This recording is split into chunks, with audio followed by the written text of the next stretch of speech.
Hello hi good morning Karnataka, ಹೇಗಿದ್ದೀರಾ? ನೀವೆಲ್ಲ ತುಂಬ ಚೆನ್ನಾಗಿದ್ದೀರಿ ಅಂತ ಅಂದ್ಕೊಳ್ತೇನೆ. ಮ್ಯಾಂಗ್ಳೂರಲ್ಲಿ ಅಲ್ಲ, ಎಲ್ಲಿ ಸಹ ಈಗ ಮಳೆ ಇಲ್ಲ. ಮಳೆದು ಸೀಸನಲ್ಲಿ ಸಹ ಮಳೆ ಇಲ್ಲ. ಶಾಲೆಗೆ ಹೋಗ್ತಿರುವಾಗ ಈ ಟೈಮಲ್ಲಿ ಚಂದ ಮಳೆ ಬರ್ತಿತ್ತು. ಒಂದು ಒಳ್ಳೆ ಮಳೆ ಆಗಲಿ ಅಂತ ಪ್ರೇಯರ್ ಮಾಡುವ ಅಂತ ಹೇಳಿ ಈ ವಿಡಿಯೋ ಸ್ಟಾರ್ಟ್ ಮಾಡ್ತಾ ಇದ್ದೇನೆ. ನಾನಿವತ್ತು ಡ್ರೈ ಫಿಶ್ ಕರಿ ಮಾಡ್ತಾ ಇದ್ದೇನೆ. ಅಂದರೆ ಈ ಸೀಸನಲ್ಲಿ ಬೋಟು ನೀರಿಗೆ ಇಳಿಲಿಕ್ಕೆ ಇರುವುದಿಲ್ಲ. ಆಗ ನಾವು ಮನೆಯಲ್ಲಿ ತುಂಬ ಈ ಡ್ರೈ ಫಿಶ್ ಮತ್ತು ಈ ಜಾಕ್ ಫ್ರೂಟನ್ನು ನೀರಿಗೆ ಅಲ್ಲಿ ಹಾಕಿಟ್ಟು ಅದನ್ನು ಉಪ್ಪಡು ಬಚ್ಚಿಲ ಅಂತ ಹೇಳ್ತಾರೆ, ಅದರ ಬೀಜ ಅದೆಲ್ಲ ನಾವು ಈ ಟೈಮಲ್ಲಿ ಕುಕ್ ಮಾಡ್ತೇವೆ. ಸೊ ಅದಕ್ಕೆ ಈ ಒಣ ಫಿಶ್, ಒಣ ಮೀನು, ನುಂಗೆಲ್ ಅಂತ ಹೇಳ್ತಾರೆ, ಅದು ಇಲ್ಲಿದು ಫೇಮಸ್. ಇದು ಇಷ್ಟು ದಿವಸ ನಾನು ಹೇಗೆ ಅಡುಗೆ ಮಾಡಿದ್ದೇನೆ ಅದರಿಂದ ಸ್ವಲ್ಪ ಐಟಮ್ಸ್ ಇದ್ದದ್ದು ಡಿಫ್ರೆಂಟ್. ಅದೆಲ್ಲ ಮಸಾಲೆ ನಿಮಗೆ ಸ್ವಲ್ಪ ಎಲ್ಲೋ ಇಶ್ ಬಂದರೆ ಇದು ಸ್ವಲ್ಪ ರೆಡ್ ಕಲರ್ ಬರ್ತದೆ, ಇದಕ್ಕೆ ಮೆಣಸೆಲ್ಲ ಜಾಸ್ತಿ. ಸೊ ನಾನು ಹೇಳ್ತಾ ಹೋಗ್ತೇನೆ. ಕೊರಿಯಾಂಡರ್ 2 ಟೇಬಲ್ ಸ್ಪೂನ್, ಕ್ಯೂಮನ್ 2, ಜೀರಾ 1 ಟೇಬಲ್ ಸ್ಪೂನ್, ಸ್ವಲ್ಪ ಸಾಸಿವೆ, ಮೆತ್ತೆ ಸ್ವಲ್ಪ ಜಾಸ್ತಿ ಇದಕ್ಕೆ. ಇದನ್ನು ಸ್ವಲ್ಪ ಜಾಸ್ತಿ ಅಂತ ಹೇಳಿದರೆ ಒಂದು 8, ನೀವು ಒಂದು ಅರ್ಧ ಕೆಜಿ ಅಲ್ಲ. ಸೊ ಇಷ್ಟ ಹಾಕಿ ಚಂದ ಮಾಡಿ ಹುರಿಯಿರಿ. ಅಂದರೆ ಸ್ವಲ್ಪ ಎಣ್ಣೆ ಹಾಕಿ, ನಾನು ಯಾವಾಗ ಸಹ ಹೇಳ್ತೇನೆ ಡ್ರೈ ರೋಸ್ಟ್ ಸಹ ಮಾಡ್ಬೋದು, ಆಯಿಲ್ ರೋಸ್ಟ್ ಸಹ ಮಾಡಬಹುದು. ನಾನು ಆಯಿಲ್ ಹಾಕ್ತೇನೆ, ಬಿಕಾಸ್ ಸ್ವಲ್ಪ ಟೇಸ್ಟ್ ಬೇರೆ ಬರ್ತದೆ ಆಯಿಲ್ ಹಾಕಿದರೆ. ಡ್ರೈ ಮಾಡಿದರೆ ಪಾತ್ರೆ ಬೇಗ ಕರಗಿಸ್ತದೆ. ಸೊ ನಾನು ಇದು ಸಹ ನೋಡಿ, ನಾನು ಸ್ವಲ್ಪ ಎಣ್ಣೆ, ತುಂಬ ಎಣ್ಣೆ ಅಲ್ಲ ಹಾಕಿ ಡ್ರೈ ಮಾಡಬೇಕು. ರೋಸ್ಟ್ ಮಾಡಬೇಕು. ರೋಸ್ಟ್ ಮಾಡಿದ ನಂತರ ಇದನ್ನು ಡೈರೆಕ್ಟ್ ಮಿಕ್ಸಿಗೆ ಹಾಕುವ. ಮಿಕ್ಸಿಗೆ ಹಾಕುವುದಕ್ಕಿಂತ ಮುಂಚೆ ಸ್ವಲ್ಪ ತಣ್ಣಗೆ ಆದರೆ ಒಳ್ಳೆಯದಾಯ್ತಾ, ಬೇಗ ರೋಸ್ಟ್ ಆಗ್ತದೆ. ಬೇಗ ರೋಸ್ಟ್ ಆಗ್ತದೆ, ಹೌದು. ಮತ್ತು ನೀವು ಬಿಸಿ ಬಿಸಿ ಮಾಡಿದರೆ ಮಿಕ್ಸಿ ಸ್ವಲ್ಪ ಹೊತ್ತಾದ ನಂತರ ಅದರಲ್ಲೇ ಅದು ಕರಿ ಬಾಯ್ಲ್ ಆಗಿ ಬರ್ತದೆ. ಅದಕ್ಕೆ ನಾನು ಸ್ವಲ್ಪ, ಮತ್ತು ಮಿಕ್ಸಿ ಸಹ ಬೇಗ ಹಾಳಾಗ್ತದೆ ಬಿಸಿ ಬಿಸಿ ಹಾಕಿದರೆ. ಸೊ ನಾನು ಸ್ವಲ್ಪ ಬಂದ್ ಮಾಡಿ ಇಟ್ಟಿದ್ದೆ. ಆನಂತರ ಇದನ್ನು ನಾನು ಮಿಕ್ಸಿಗೆ ಹಾಕ್ತಿದ್ದೇನೆ. ಗ್ರೈಂಡರಲ್ಲಿ ಸಹ ಹಾಕಬಹುದು. ಮಿಕ್ಸಿ ನಮಗೆ ಈ ಡೈಲಿ ಅಡುಗೆ ಮಾಡುವವರಿಗೆ ತುಂಬ ಈಸಿ ಆಗ್ತದೆ, ಗ್ರೈಂಡರ್ ತುಂಬ ಲೇಟ್. ನೋಡಿ, ಯಾವಾಗ ಸಹ ನಾನು ಮೆಣಸು ಹಾಕಿ ಪದಾರ್ಥ ಮಾಡುವಾಗ ಡಿಫ್ರೆನ್ಸ್ ಇರ್ತಿತ್ತು. ಸ್ವಲ್ಪ ಮೆಣಸು ಇರ್ತಿತ್ತು, ಉದ್ದ ಮೆಣಸು ಜಾಸ್ತಿ ಇರ್ತಿತ್ತು. ಇದರಲ್ಲಿ ನೋಡಿ, ಗಿಡ್ಡ ಮೆಣಸು ಜಾಸ್ತಿ ಹಾಕಿದ್ದೇನೆ. ಆ್ಯಸ್ ಐ ಸೆಡ್ ಬಿಫೋರ್, ಗಿಡ್ಡ ಮೆಣಸು ನಿಮಗೆ ಖಾರ ಕೊಡ್ತದೆ, ಉದ್ದ ಮೆಣಸು ನಿಮಗೆ ಪದಾರ್ಥ ಕ್ವಾಂಟಿಟಿ ಜಾಸ್ತಿ ಕೊಡ್ತದೆ. ಇದಿಷ್ಟೇ ಡಿಫ್ರೆನ್ಸ್ ಜಾಸ್ತಿ ಬರೋದು ಕಲ್ಲರ್ ವೈಸ್ ಸಹ. ಸೊ ಇದರಲ್ಲಿ ಗಿಡ್ಡ ಮೆಣಸು ಜಾಸ್ತಿ ಆಗಬೇಕು, ಸ್ವಲ್ಪ ಖಾರ ಇರಬೇಕು. ಇದು ಸ್ವೀಟ್ ಮತ್ತು ಯೆಲ್ಲೋಯಿಶ್ ಕಲರ್ ಆಗಬಾರ್ದು. ನುಂಗೆಲ್ ಸಾರು ಯಾವಾಗ ಸಹ ಇದಿಷ್ಟು ನೆನಪಲ್ಲಿದ್ದರೆ ಆಯಿತು. ಸೊ ಇದೊಂದು ಡಿಫ್ರೆಂಟ್ ಪದಾರ್ಥ ಆಯಿತು. ಆ ಕ್ಯಾಟಗರಿಗೆ ಇದು ಪದಾರ್ಥ ಸೇರುವುದಿಲ್ಲ. ಬಟ್ ಇದು ಸಹ ತುಂಬ ಒಳ್ಳೆ ಆಗ್ತದೆ. ಈ ಪದಾರ್ಥಕ್ಕೆ ಉಪ್ಪು ಹಾಕುವಾಗ ಸ್ವಲ್ಪ ಜಾಗ್ರತೆ ಮಾಡಿ. ಆಲ್ರೆಡಿ ಮೀನಲ್ಲಿ ಉಪ್ಪು ಇರುವುದರಿಂದ ಆ ಉಪ್ಪು ಬಿಡ್ತದೆ ಮತ್ತೆ ಮತ್ತೆ ಮತ್ತೆ ಮತ್ತೆ ಹಾಕುವಾಗ. ಪದಾರ್ಥ ಈಗ ಬೆಳಿಗ್ಗೆ ತಿಂದು, ಮಧ್ಯಾಹ್ನ ತಿಂದು, ರಾತ್ರಿ ತಿನ್ನುವಾಗ ಸ್ವಲ್ಪ ಇರ್ತದಲ್ಲ, ಅದು ತುಂಬ ಉಪ್ಪಾಗಿರ್ತದೆ. ಸೊ ಉಪ್ಪು ಹಾಕುವಾಗ ಸ್ವಲ್ಪ ಜಾಗ್ರತೆ ಮಾಡಿ. ಮತ್ತು ಇದು ಸ್ಟೀಲಿದು ಪಾತ್ರೆಯಲ್ಲಿ ಫ್ರೈ ಮಾಡುವಾಗ ಸಹ ನೋಡಿ, ಅಂತೆ ತುಂಬ ಹೊಗೆ ಬರ್ತದೆ. ಅದಕ್ಕೆ ಸ್ಟೀಲ್ ಈ ಫ್ರೈ ಮಾಡಲಿಕ್ಕೆ ಎಲ್ಲ ಕಷ್ಟ ಈ ಪಾತ್ರೆಯಲ್ಲಿ. ಸೊ ಓಕೆ ಫೈನ್, ನಾನು ಬೇರೆ ಎಲ್ಲ ಪಾತ್ರೆ ಬ್ಯುಸಿ ಇದ್ದದರಿಂದ ಇದರಲ್ಲಿ ಮಾಡಲಿಕ್ಕೆ ಸ್ಟಾರ್ಟ್ ಮಾಡಿದೆ. ಸ್ವಲ್ಪ ಡ್ರೈ ರೋಸ್ಟ್ ಮಾಡಿ ಅದನ್ನು ಸಹ ತೆಗೆದೆ ನಾನು, ಸ್ವಲ್ಪ ತಣ್ಣಗೆ ಆದ ನಂತರ. ಇದಕ್ಕೆ ಕರಿ ಲೀಫು ಮತ್ತು ಇದು ಆನಿಯನ್ ಇದೆರಡು ಹಾಕಿ ಫ್ರೈ ಮಾಡ್ತಿದ್ದೇನೆ. ಗಾರ್ಲಿಕ್ ಸಹ ಫುಲ್ ಗಾರ್ಲಿಕ್ ತುಂಬ ಹಾಕಿ ಒಳ್ಳೆ ಆಗ್ತದೆ. ಜಿಂಜರ್ ಸಹ ಹಾಕಬಹುದು, ನಾನಿಲ್ಲಿ ಹಾಕ್ತಾ ಇಲ್ಲ. ಬೆಳ್ಳುಳ್ಳಿ ಈ ಜೀರ್ಣಕ್ರಿಯೆಗೆಲ್ಲ ತುಂಬ ಒಳ್ಳೆಯದು.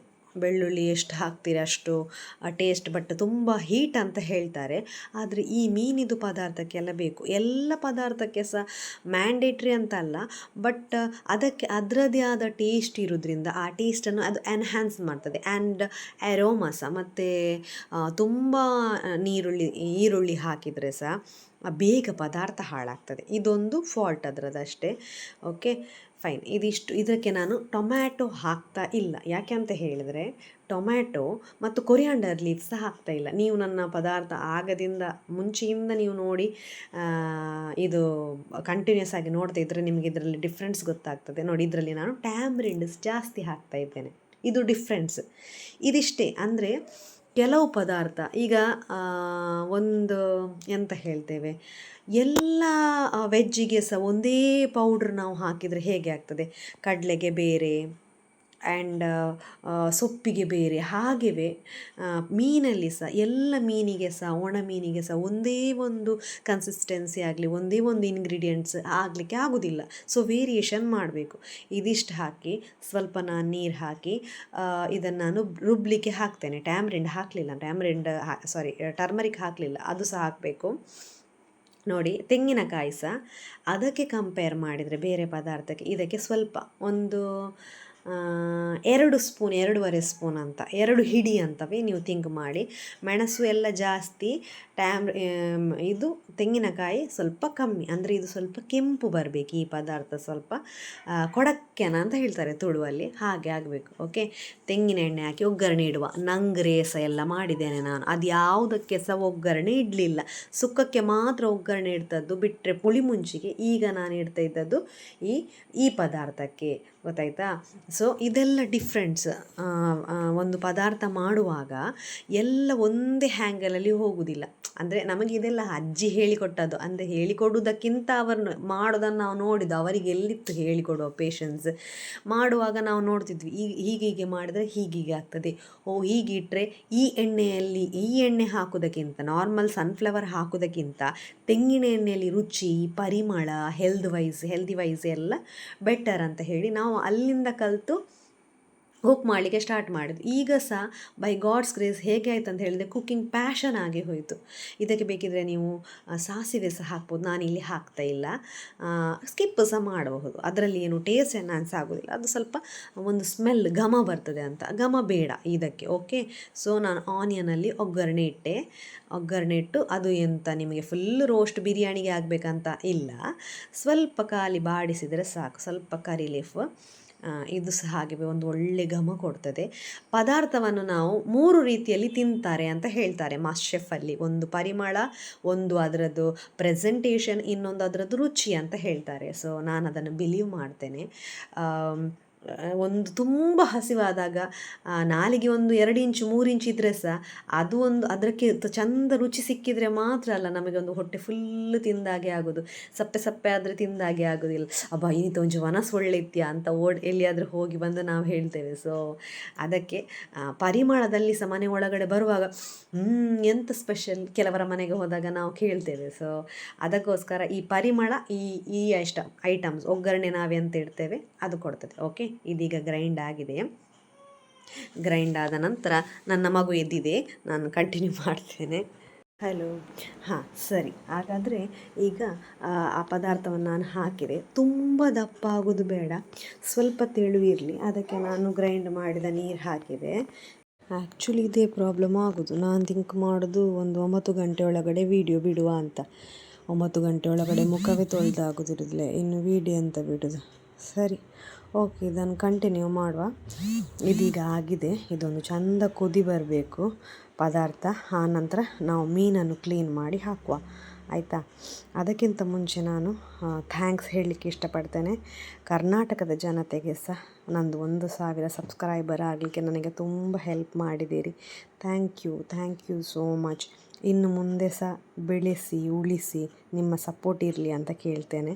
Thank you so much. Okay, dry fish ಅಂತ ಗೊತ್ತುಂಟಾ? ಇದು ಮೀನನ್ನು ಉಪ್ಪು ಹಾಕಿ ಒಣಗಿಸಿಡ್ತಾರೆ. ಸೊ ಇದರಲ್ಲಿ ಆಲ್ರೆಡಿ ತುಂಬ ಉಪ್ಪಿರ್ತದೆ, ಅದಕ್ಕೋಸ್ಕರ ಸ್ವಲ್ಪ ಹೊತ್ತು ನಾವು ನೀರಲ್ಲಿ ಹಾಕಿರಬೇಕು. ಇದಕ್ಕೆ ಬಂಗುಡೆ ಅಂತ ಹೆಸರು, ಮ್ಯಾಕ್ರೆಲ್. ನೋಡಿ, ಓಪನ್ ಮಾಡಿ ಉಪ್ಪು ಹಾಕಿ ಅವರು ಒಣಗಿಸೋದು, ಅರ್ಥ ಆಯ್ತಾ? ಇದರದ್ದು ಕುತ್ತಿಗೆ ತೆಗೆಯುವ, ನಮಗೆ ಕುತ್ತಿಗೆ ಬೇಡ. ಮೀನಿದು ಸಾರಲ್ಲಿ ಆದರೆ ಕುತ್ತಿಗೆ ಹಾಕ್ತೇವೆ, ಇಲ್ಲದಿದ್ದರೆ ಇಲ್ಲ. ಇದು ಕ್ಲೀನ್ ಮಾಡಬೇಕಂತ ಇಲ್ಲ, ಆಲ್ರೆಡಿ ಕ್ಲೀನ್ ಇರ್ತದೆ. ಸೊ ಅದಕ್ಕೆ ನಾನು ಸ್ವಲ್ಪ ಬಿಸಿ ನೀರಲ್ಲಿ ಹಾಕಿಟ್ಟಿದ್ದೆ, ಉಪ್ಪು ಸ್ವಲ್ಪ ಬಿಡಲಿ ಅಂತ.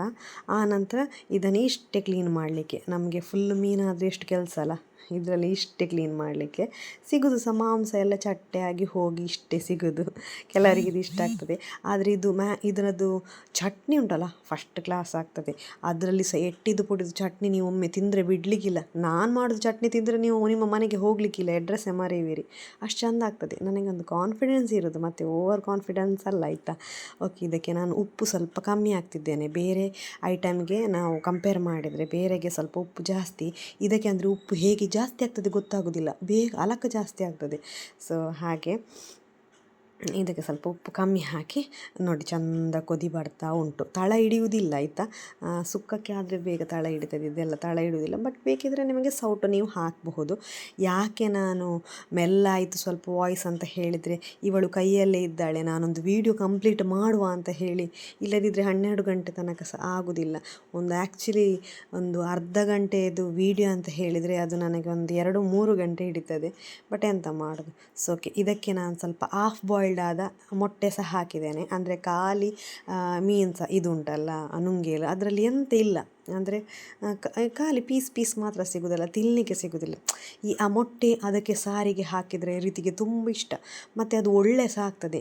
ಈ ಕೊಡಕ್ಕೆನಂತ ಹೇಳಿದೆಲ್ಲ ನಾನು, ಈ ಸ್ವಲ್ಪ ಖಾರ ಹುಳಿ ಉಪ್ಪೆಲ್ಲ ಜಾಸ್ತಿ ಇರುವ ಸಾರಿಗೆ ಅದರೊಟ್ಟಿಗೆ ಮೊಟ್ಟೆ ಎಲ್ಲ ಸಿಕ್ಕಿದರೆ ತುಂಬ ಚೆಂದ ಆಗ್ತದೆ. ಈ ಮಳೆಗಾಲದಲ್ಲಿ ಇದೆಲ್ಲ ಮಂಗಳೂರಲ್ಲಿ ತುಂಬ ಫೇಮಸ್ ಆಯಿತಾ.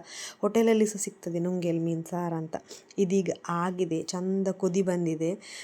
ಪರಿಮಳ ಸಹ ನುಂಗೇಲು ಸಾರಿದು ಪರಿಮಳ, ಅಂದರೆ ಡ್ರೈ ಫಿಶ್ದು ಪರಿಮಳ ಅಂತ ಬೇರೆ ಹತ್ತಿರದ ಮನೆಯವರಿಗೆ ಸಹ ಗೊತ್ತಾಗ್ತದೆ. ಕೆಲವು ಸತಿ ನಾವು ಬೇಯುವಾಗ ಮನೆಯಲ್ಲಿ ಹೇಳ್ತೇವೆ, ಇವತ್ತು ಯಾರ್ದ ಮನೆಯಲ್ಲಿ ತೆಂಗಿನ ಎಣ್ಣೆ ಹಾಕಿ ಮೀನು ಫ್ರೈ ಮಾಡಿದರು, ಯಾರ್ದ ಮನೆಯಲ್ಲಿ ಇವತ್ತು ನುಂಗೇಲು ಸಾರು, ಯಾರ್ದ ಮನೆಯಲ್ಲಿ ಮಟನ್ ಅಂತ. ಸೊ ಹಾಗೆ ಇದು ಪರಿಮಳ ಬರ್ತದೆ. ಒಂದು ಚಂದ ಕೊದಿ ಬರಲಿ, ಮೀನೆಲ್ಲ ಪೊಡಿ ಆಗ್ತದೆ ಅಂತ ಇಲ್ಲ ಹೆದರಲಿಕ್ಕೆ. ಮತ್ತು ಬೇಕಿದ್ದರೆ ಕುದಿದು ಸ್ವಲ್ಪ ಪದಾರ್ಥ ಕಮ್ಮಿ ಆಗ್ತದೆ, ಸ್ವಲ್ಪ ಕಲರ್ ಸಹ ಚೇಂಜ್ ಆಗ್ತದೆ. ನಿಮಗೆ ಬೇಕಿದ್ದರೆ ಆ ಹಂತಕ್ಕೆ ತರಬಹುದು.